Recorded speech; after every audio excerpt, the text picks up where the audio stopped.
I am so sorry. I'm so sorry for all the years of just correcting you when you weren't even wrong, just because you weren't doing things my way or the way I would do them. Because I thought I had a better way. I was so prideful. I was so prideful. I still am. A few moments. But I was like very prideful. Yeah. Didn't even know it was pride, but I'm acknowledging my pride. I'm so sorry. Please forgive me. I forgive you. Please, and please just feel free to just do it myself. Do things. Again. Love in the middle. Welcome back to another episode of Love in the Middle. Today we're jumping into a hot topic. Yes. Why don't people want to get married? Should you get married? Why the marriage is toxic? How do you avoid a toxic relationship? Yeah. Should you have kids, family? Should you have kids? Let's jump into it. Okay. Should you get with someone who has children? I mean, listen, that's a hot topic today because all these guys want to be with women who don't have kids. But she was still with the dude. Huh? She was still with the dude. She's likely already been with somebody, just didn't have children. So what's the difference? No, exactly.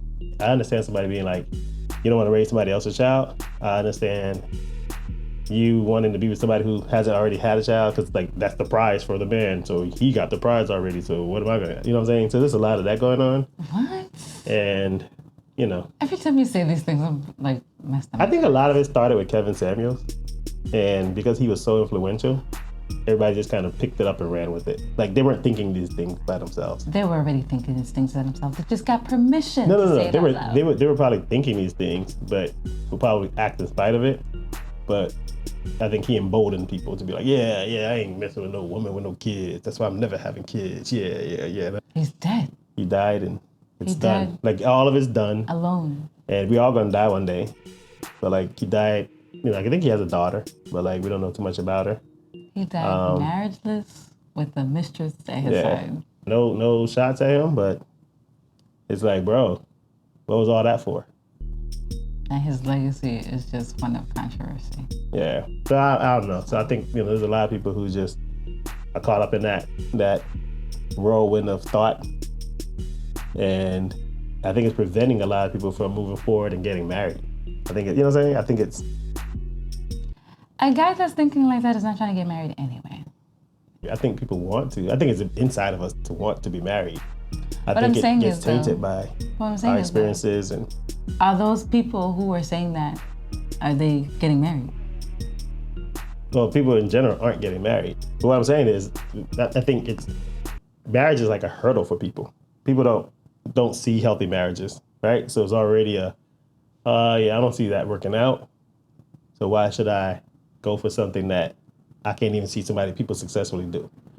And so I don't think it's that they don't want to get married, and I don't think it's just that they're not getting married. I think it's more there's no example of what marriage is and can be, and so it's easy just to kind of go with the tide, the way the waves are. Like the wave right now is anti-marriage, anti-family, anti-everything. That's an experiment, so. What's an experiment? Anti-marriage, anti-family, anti-children.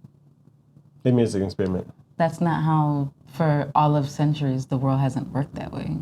So to go into this wave of being against marriage, being against family, being against kids, that's a new way of thinking. It is a new way of thinking. And so to go down that path, and especially for women who go down that path, there's not much turning back from it, once you get older. And so they can adopt. Here's the thing though. I've been in that nursing home. What do you mean? You go to the nursing home, all those people, a lot of people who are like without family, without spouse, some of them don't have kids.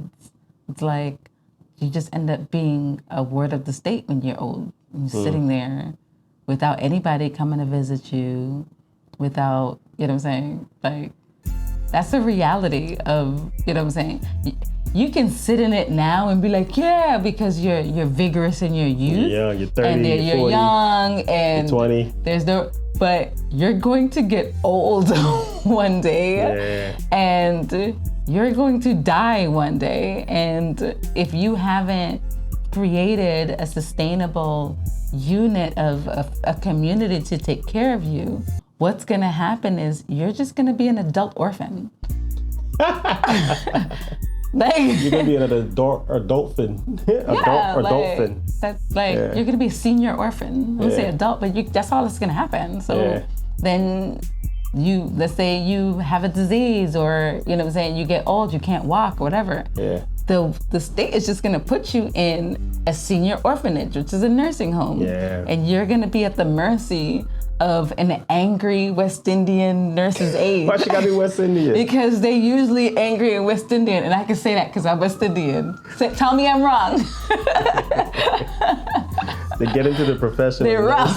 They get into the nursing profession, but they don't really They're like rough. it. The bedside mannerism is just Well, yeah. I don't rough. think they don't like it. I think they. No, just, they love the work. It's but just rough. they're rough. Yeah.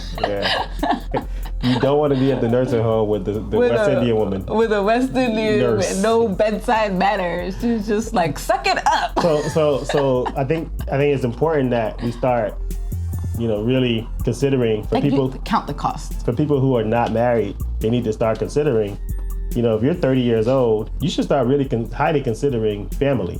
If you're 40 years old, you should have been considering family. And I think to your point, you said for many centuries, that's not how it's worked. This is like an experiment that people are going around and trying to not have families and not have kids, not get married. You don't want to stake your life on an experiment. Yeah, I think, well, not just that. I think, the establishment of this world was be fruitful and multiply. That was like what God established in the beginning. So that was the intention, is that we would be fruitful, like doing something that produces, and then we would multiply, meaning that we would have kids and they would have kids, and and it's funny because there's one of my sister's friends. I hadn't talked to in many years, since like college. Like it's been like 20 years, maybe 15 years. And she was with my sister, and she put on the phone like, "Hey, how you been?" Like, she's like, "Yeah, I heard you've been like taking the Bible command seriously, to fruitful and multiply, because we got 5 kids." She don't have any? I don't think she has any kids, right? And I'm like, yeah, we weren't supposed to. Like, like, don't laugh at me because I'm actually having kids and multiplying my family. Like, oh, I got so many kids. Like, bro, like, I'm happy I got kids. I enjoy having kids. But it's almost like a knock against you when you have kids, when you're multiplying your family. And, like, people feel free because they don't have it. But it's like, yo, like, that freedom's gonna come to an end. And I don't think people, like you said, count the cost. They don't think about, oh, okay, one day I'm gonna be 50 years old. One day I'm gonna be 60, 70 years old. And You're gonna be alone with your dog. right, the dog ain't gonna last that long. The dog is not gonna last. You're gonna have to get a new The one. dog ain't gonna last that long. And so I think people are afraid to get married, but there's ways to do this, ways to do it healthy. The problem is it requires you to evolve. It requires you to be more selfless, or think about, some people say selfless is thinking about yourself less, not think of yourself. But I think that's the fear. To think of yourself less and allow for somebody else to be in your life, and you're learning to love that person as they are, flaws and all. And Children are like that. well, I'm saying marriage, but then when you have children, it's the same thing. It's like people don't want responsibility. It's like, okay, well, have your freedom. And I guess maybe they want to be free and just die. And have it. And okay, so then do that, But I know there's people who probably will be hearing this for the first time, like, oh no, you're gonna get old and you're gonna be alone. And you're alone right now. Like, if you be honest with it, they're alone right now. Yeah. So, I don't know. What you about to say? No, but I was just gonna say, I think a huge part of it is there's this weird fear of loss of freedom. Yeah. And the responsibility that comes with it.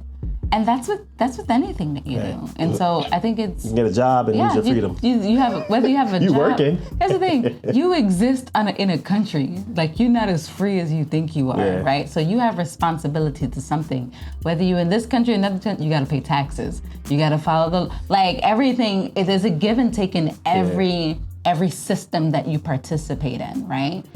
The difference with the family unit is you get to, what I love about it, it's like you get to create it and make it whatever it is that you want it to be, right? And so there's some parts of it that comes with, okay, well, you can't control everybody within that, but there is beauty in family, Yeah. And I think a lot of people are just becoming, it's not just children, it's just anti-family. Yeah. You know, where I'm hearing things, people are like, oh, I stopped talking to my mom, or I stopped talking to, right? And it's just like, there are some issues where things arise and it's okay to work through those problems. Right. Yeah. You don't have to run away from the problems or say I'm gonna cut people off, or I'm not gonna have family at all, or anything like that. Because at the end of the day, like we are made for community. Yeah. You know what I'm saying? What did God say? It's not good for man to be alone. Yeah. It's yeah. not good for you to be alone. Yeah. You may say, I have my dog, or I have my friends. Yeah. Okay. They can't talk. That's the next- that dog here's can't the talk. thing. That dog ain't talking to you. Do it. I think there is a handful of people. I'm not gonna say that this is not true.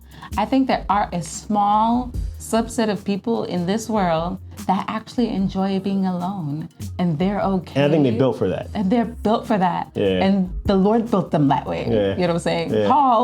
Paul, the Apostle Paul was single, but he was out doing the Lord's Paul work. the Apostle. Paul the Apostle. Yeah, Was, he did the American version. Apostle Paul. what's the difference? It's a different. Like we care about the titles. he ain't doesn't about that. care. Yeah, exactly. He doesn't care He what always I said call Paul the Apostle. Okay. The Apostle Paul the Apostle. Really, you want to spend this time just correct? Like, I lost my train of thought. Go ahead. I lost it. Okay. It's gone. Yeah. Enjoyed that. My bad. Okay. I enjoy our family. You enjoy our family? I do. You enjoy all 5 of the kids? I do enjoy all 5. I'm hoping to have 6. And She's trying to multiply. you know what it is? I came from a toxic family. But here's the thing. That's what I was gonna say. So they're saying like, oh yeah, it's too toxic and people want to raise a family. But sometimes it is toxic. But guess what? You're part of what makes it toxic.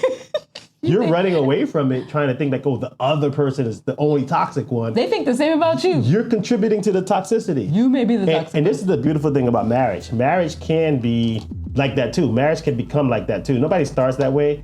People always get married with the hopes of all the positive things and the love and the frivolousness of marriage and the lust and it's there, right? But then stuff. people don't count the cost of, oh, well, what is it going to require for me to keep that?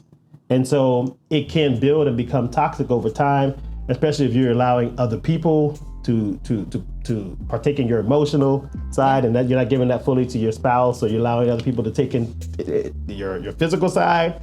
You're not giving yourself fully to your spouse. That's going to impact your marriage, and I think people don't really think about those things. Yeah. And then so over time, marriage becomes toxic, or family relationships become toxic. But if it's toxic, you're a part of it.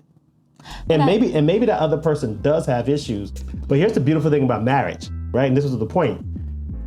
God calls us to be together and till death do us part. So the whole intent is that you learn to love the person the way Jesus loves you, meaning unconditionally, meaning in their worst moments, meaning if they're toxic, you still learn to love that person. The Bible says love covers a multitude of sins. So like, in spite of what that toxic person is, like, how do you just continue to love them? And we try to take the easy road out. Let me just walk away. Let me just walk away from the marriage. Let me just walk away from my family.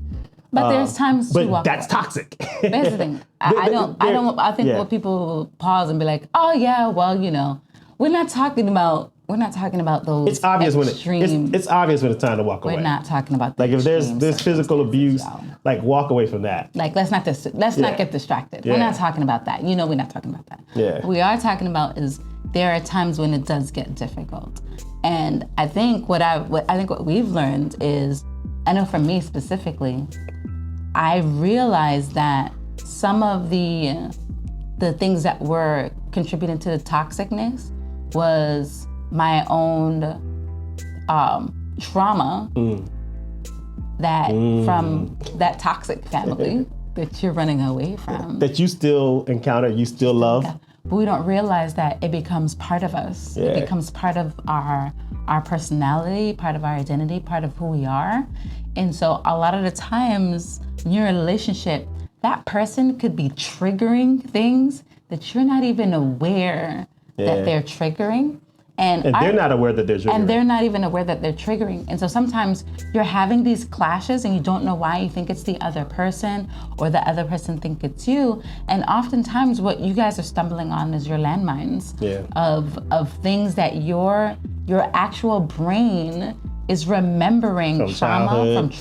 from childhood, from past relationships, and it goes into self-defense mode. Like, oh my gosh, I'm remembering you just said this thing, and this person may not even be doing that. Yeah, and you're not even actively thinking it. You're not even actively thinking it at all. But what happens is, let's say he says something. Let's say he says, I'm just say something weird. Let's say he says, you're nutty, right? And you're like, he thinks, oh, that's not a big deal. But you're like, oh, I can't believe he said I'm nutty. And it could be someone in your past or whatever when you were younger that would smack you and say you're nutty. So Right? that's actually a real thing for us. Is it? Yeah, because I used to be like, yo, stop acting crazy. Oh, I just had that moment. And so something would trigger inside of you when I would say, like, I wouldn't say you're crazy. Okay, I think I probably started by saying did you're say crazy, you're crazy. right? Because things will be I'm happening. like, you want to see crazy? Toxic things will happen. Yeah. And I would be like, that's crazy. Like, from my paradigm, that was crazy. And you're crazy. And You would say yes, you're I would say crazy. you're crazy. And so you would get very highly offended by that. I would get angry. So then I changed it. Later on, I would be, well, stop acting crazy. But here's the thing. Or I'll say, that was crazy. But here's what's crazy. Here's what's nuts. It would trigger, all three would trigger you. But here's the thing. You already know that you shouldn't say crazy, but in that moment, you're still like, I'm going to say it anyway. No. See, I didn't know I shouldn't say crazy. I thought So then it was, why did you change it up? No, because you were saying, don't call me crazy. So then I'll be like, okay, cool. I'm not going to call you crazy. I'm going to call what you did crazy because that was crazy. And I'm like, you want me to act crazy? You want me to be crazy? I can show you crazy. And that it was familiar? like, and I'd be like, yeah, that was familiar. It's because so my immediate response was like, you know what? Internally, I'll be like, I don't want to see you're crazy. let me just kind of back down. But it wasn't like that. And I think men might hear that and be like, oh yeah, you weak and all that. So no, it's like it's not weakness. It's learning how to navigate the relationship, navigate the personality, navigate the conversation in a healthy way where I'm building my family up, not allowing my family to be torn down because of words. That's just, you know what I'm saying? Like when you think about it, people's families are being torn down because of words. Literal just words. Yeah. Words that are being triggered that in my mind, if she calls me crazy or calls what I did crazy, I'm not thinking, but I'm trying to treat her in the manner in which I'm wired. Exactly. Based on my paradigm, based on my experiences. She's not me. And I think that's one of the biggest challenges that people face when they're like afraid to get in relationships or in relationships and it's not working out is like, the person, your spouse isn't you, your fiance isn't you. Yeah. So you have to understand who they are. And what I learned was, okay, just don't say the word crazy. It's okay. Like, but here's the thing. I think for some people it might be like, well, I want to be able to say what I want, so I don't want to be in a relationship. Don't. But that's the problem. If you want to say what you want, then you should not be in a relationship. That's a good idea. And but it's love. Yeah. You know, it's like, I love you. If you truly love someone, then you consider them what it takes to knowing what tears them down and to avoid those things, and knowing what builds them up, and to cultivate those things. Yeah. And it's a learning. And after a while, it becomes easier. And it's the same thing with children, right? Yeah. And so I would say after 14 years in, I love our family. My family does not resemble anything like my family of origin. My family of origin. I still love my family of origin. I love them from a distance. And they will say the same thing about me, and they will say that we will all say that about everyone. So it's not like I'm not like the only one that's like, oh, I don't want to be. No, we have all decided and determined that we are better apart. And let's meet once in a while in the middle, and then we have rules. But it's broken. Yeah. And we've all created our own separate units. You've learned a healthy balance. We've learned a healthy balance, and now I love what we've created, and I want to keep adding to it. Yeah, and we teach and we train our kids from young, like, hey, you guys are gonna get older one day. Like, understand and see some of the flaws that we have with our siblings, with our parents, and those dynamics when we have family. And you don't have to live in those same mistakes. But I want to go back to what you were saying. There's people who will be like, oh, well, I want to be able to say what I want to say. And you're like, well, then stay single. And I think that's part of the problem is that one of my favorite scriptures, like all of them are, is the Bible says, don't think of yourself more highly than you ought. Yeah.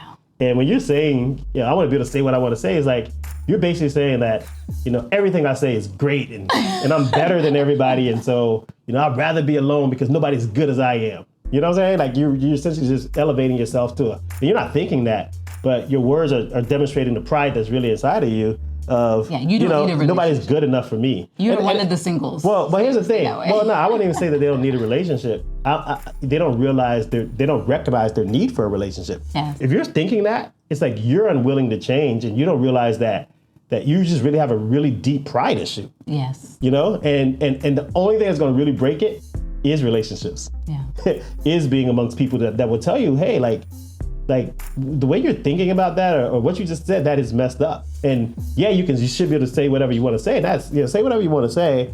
But when we're in relationship, when we're in community, when we're amongst other people, we recognize that everything that I say isn't healthy. Everything I say isn't good. Everything that I say doesn't necessarily build another person up. And so doesn't mean I should say it. Like I should learn to tame my tongue, right? Absolutely. That's a healthy thing.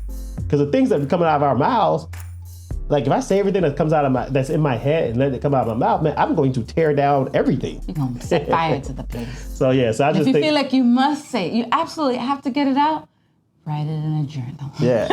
or sleep on it and then say, and consider maybe you say it the next day. And I found a lot like that has been so helpful for me where there'll be things that I want to say, and whether it's with my wife or whether it's with my kids. And sometimes I know like, okay, experience has taught me this might not go well.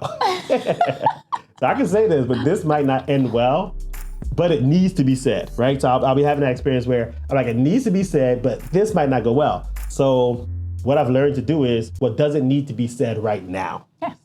Or and a lot of times that way. Well, because sometimes I'm attached to the way it needs to be said, right? That's pride. Which is pride, yes, I agree. But sometimes you need to say things in a certain way. But what I've learned is everything that needs to be said and needs to be said how it needs to be said doesn't always need to be said when I want to say it. Yes. Right? And so sometimes I've just learned what can be healthy for a relationship is that I don't say the thing that I feel needs to be said that's going to help bring clarity or help bring structure. I don't necessarily need to say it today. Okay, give me an example. What you mean? Yesterday. I knew it. I knew it. What was I going to say? So tell me the situation. I don't think you know. About the room? The office? Nope. So yeah, you don't know. You ain't know nothing. It's about the outfit? You think about yourself more highly than you ought. It's about the outfit? No, that is about you. Oh, what is it? All right, so we had a situation with one of my kids. And I was telling my child, I'm trying not to disclose who it was, so I'm not going to say gender. I was telling my child, we were going through a situation and there was some correction that needed to be done. Okay? But the situation was very delicate. And in the past, I probably would have just said everything right then. And I think that moment would have caused them to kind of pull away a little bit more and not want to trust me with those delicate moments. Yes. And so I think I've learned, and I think the Lord has kind of been showing me, and I was just like praying just through it, like to recognize those delicate moments, and everything doesn't have to be said today. So today, just allow the moment to be peaceful, loving, affirming, and don't worry about the correction. Because if you do the correction a week from now, it'll have the same effect as if you do it today. Or actually a better effective than if you do it today. Because you're trying to do it all in the same moment. And sometimes when you do it all in the same moment, a person can't receive it all because it's like, man, I really need compassion right now. You're giving me, discipline. And so I had to refrain against my nature, against my fleshy nature. I had to refrain from doing the discipline. Yes. I had to refrain from doing the correction. I had to refrain from having a conversation about what were you thinking? And just love and affirm and say, hey, like, I'm so sorry that this is happening. Hey, you didn't do anything wrong. And hey, just do all the loving and affirming things so that my child feels embraced, my child feels loved and supported. You said all those things? No, I'm just kind of summarizing it, right? And as the Lord was telling me, yeah, you still have to do the correction. That has to happen. But it can happen tomorrow. It can happen a week from now. It can happen a month from now. Maybe not a month because I don't want too much time to pass, but it doesn't just have to happen today. And they're also doing their own correction. Right. And we also, that's the thing, we think that we have it all together and that people don't self-correct. Yeah. Like you self-correct, I self-correct. Why do I think my wife doesn't self-correct? She's probably beating herself more than I would. Usually, yeah. With my words. You know what I'm saying? And so sometimes your words just, I'm like, oh. Yeah, sometimes the loving approach of, hey, you know what? It's okay. Hey, we're gonna get through this. You know what I'm saying? Just put your hand on there, like hey, we're gonna get through this. You know? Let's have it. Inside, and let's be real. Inside, you might be feeling, yo, like what was she? That was so dumb, like right? like why did she do that? That was so dumb. And then, but if you lash out in that moment, it's causing strain on the relationship. It's causing a lack of trust. It's gonna impact the communication. It's gonna make her or the other person not want to trust you with their emotions. Not want to come to you in difficult moments. They'll try to keep those things away from you so that those conversations don't have to be had. I mean, that's something I had to learn. I wasn't wired like this. I'm like, listen, like, because if I'm doing something, I'm okay with somebody. Maybe I'm not okay with somebody correcting me in a moment. I was gonna say I was. You do I'm not. I don't like it. Oh, man. I really don't like it. You don't like anyone correcting you, period. But my mom, she was very, everything was a correction. To this day, everything is a correction.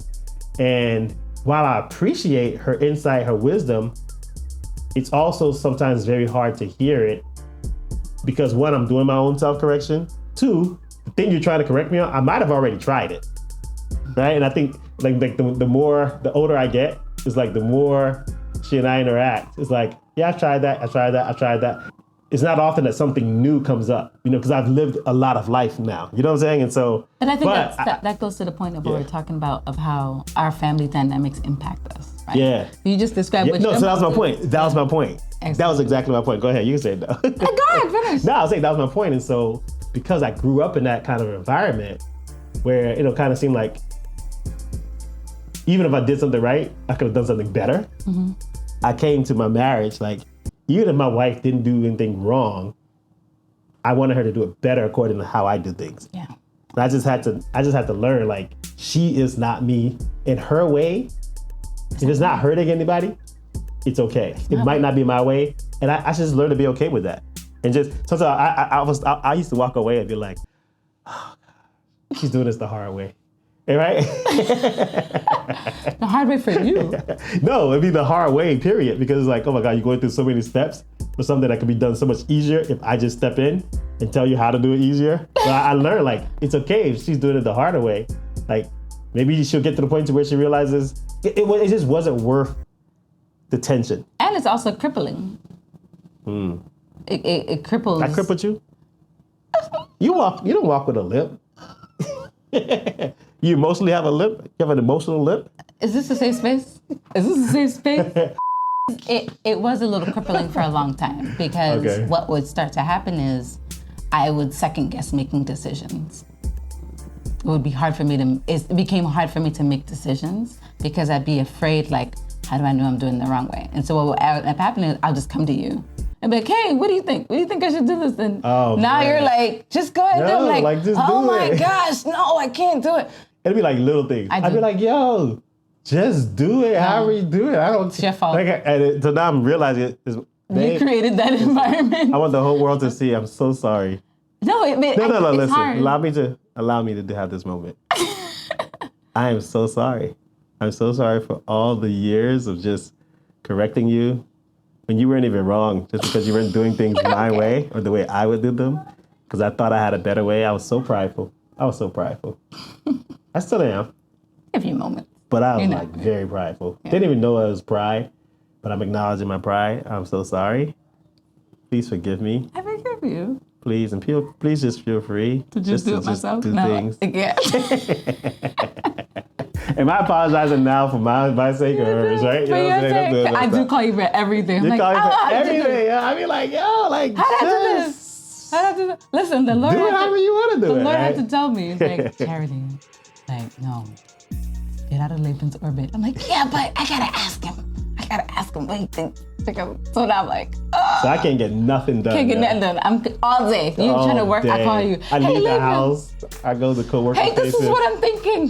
What do you think about this? Hold on, listen to this email.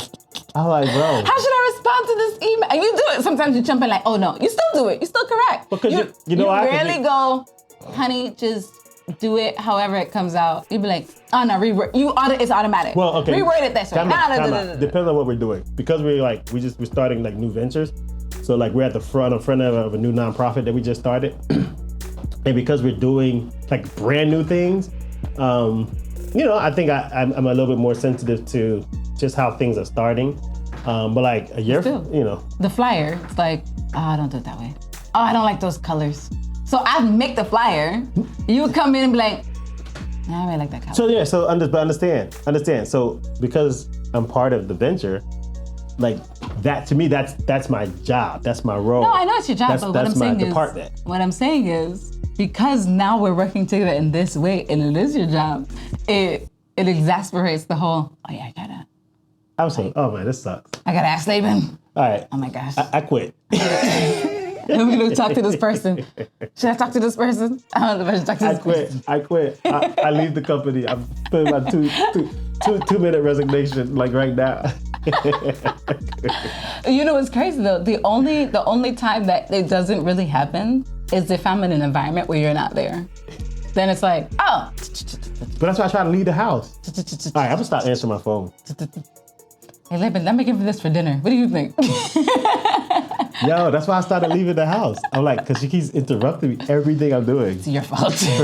No, I acknowledge that it is my fault. And I really, no, seriously, no. From the bottom of my heart, for real, babe, like, I'm sorry. Like, I didn't even know. I'm trying not to do it anymore. I didn't even know that that's what I was creating. A lot of men don't really realize is like, you're really creating the environment in your home, in your relationship. You're like, whether you think it or not, men, the things that you do, the things that you don't do, the things that you say, the things that you don't say, the way that you talk, the way that you don't talk, it's all shaping your relationship. It's all shaping your home. And so if you think that, okay, well, let me just draw away, oh, you better understand there's repercussions to that. If you think that, oh, let me just be more open, let me be more hands-on, there's repercussions to that as we're seeing right now. If you're thinking, you know what I'm saying? That's what we're seeing right now. It's not okay. No, I'm just saying, like, so some of the repercussions aren't necessarily bad. Like, this is not a bad thing, but I'm living through a time where I'm like, oh man, like, why does she keep, like, I love talking to you, but you call me for every little thing. And I'm realizing it's my fault. I created this environment. I don't know what to do. So now I have to work against that by, I think that the way out of it probably is just to empower more and be like, hey, babe, like, however you choose to do it, it's going to work out well. And just, That sounds weird you saying. I know, man. Listen.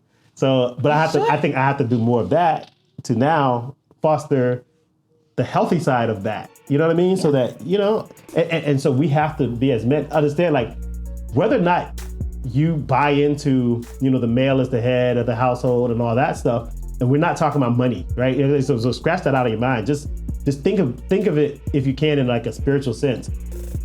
God has put the man in the role of the head, right? Not because he's higher than the woman, but because God is creating order. And that's just how he established it, right?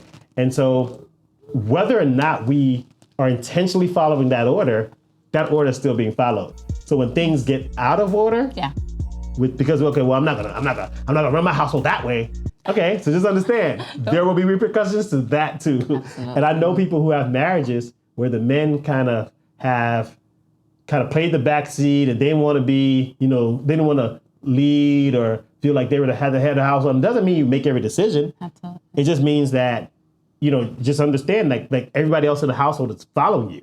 So if the way you want to lead is by, I'm not going to make any decisions and I'm not going to do anything. I'm going to let you do whatever you want to do and do it however you want to do it. And it's complete. And essentially, I'm going to give you the leadership if you want to lead because you're a stronger leader. If you do that, understand there's repercussions to that. And I know men right now that are living in their marriages where years down the road, they are prisoners. Prisoners in their, and not even, they don't even know that they created this environment they're just stuck in where it's like they don't have a voice anymore. And now when they try to make decisions, it's like, yo, like I've been making decisions without you, like you got something to say. Or they're so accustomed to not saying anything and not making decisions that now that becomes a point of tension. I want you to, the wife wants you to be more vocal, but he's so used to not be, you know what I'm saying? And so everything she wants you to lead, but you're not you don't even know how to lead. So she's gonna do it. It's like, uncomfortable, right. And so, men, you're fostering that environment. Yeah. Whether you want to or not, whether you're trying to or not, it's happening by default because you're the leader. You're the head of the household, and so. I think some of you were watching. It's like, oh, okay, see, this is what happens. Yeah. And it's okay. Yeah. Because I think at the end of the day, it's love in the middle. I think God sees it better than we see it. And he's constantly moving and shaping us. Like relationships are malleable. Yeah. Right? And so we change and we grow as we get older, as we get wiser.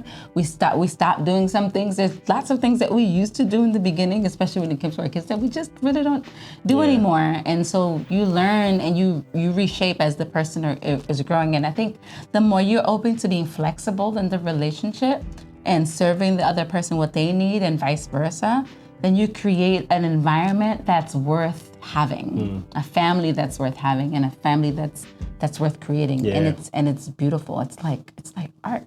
It's like art. I like that. It's like I art. like that. And God is invested, and so the minute I find that when he's seeing, he keeps the balance too. Lord keeps the balance, and so he continues to mold and shape us. And as we continue to be molded and shaped by him, then he moves in our heart to soften my heart. But a lot of soften, like, oh, you should try doing this differently. And now for yours, like, David, you should try doing this differently, And I didn't even have to say anything. You don't have to even say anything. I didn't even have to. Y'all saw that? That just happened? I didn't even say nothing. When you put Jesus in the middle, when you allow God to be love and demonstrate what love truly is through Jesus, and then allow Jesus into your heart and into your relationship, he sets it right. He wants it to work more than you want it to work.